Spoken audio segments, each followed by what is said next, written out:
Le festival de Deauville ne se veut pas seulement le miroir de l'Amérique contemporaine, mais aussi la mémoire de sa culture à travers l'évocation, fictive ou réelle, de ses figures les plus marquantes.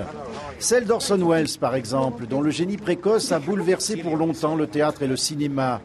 Dans un film de Richard Linklater, présenté ce soir, le jeune acteur anglais Christian McKay joue d'une ressemblance troublante avec son modèle pour incarner un jeune Orson Welles charmeur mais impérieux, surdoué et arrogant, la légende en gestation déjà. Il est un mythe. Il a créé sa propre légende. Jean Cocteau a dit qu'il préférait le mythe à l'histoire, parce que le mythe commence avec un mensonge et finit dans la vérité, alors que l'histoire s'écrit dans la vérité et se termine dans le mensonge. Je pense qu'Orson Welles s'est fortement identifié à cela.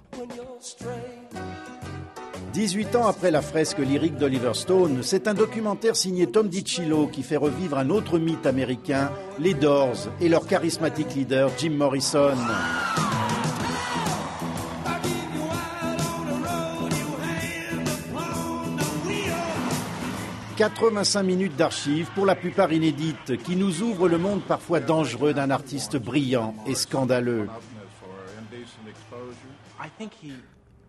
Je pense qu'il a été piégé.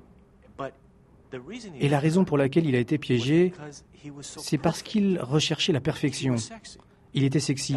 Elvis était sexy aussi, mais Elvis n'était pas un poète. Pour moi, il représente la perfection d'un certain style de rockstar. Et cela a bouleversé le monde. Mais où se cachait la fêlure entre la rockstar et le poète ? Jim Morrison ne se rendait pas compte de cette fêlure tant qu'il était une rockstar parce que ça le nourrissait, ça le faisait vivre, ça le transcendait. Reste la musique des Doors, partie intégrante du mythe. Le documentaire de Tom DiCillo la remet dans l'oreille avec ses accents rebelles devenus classiques.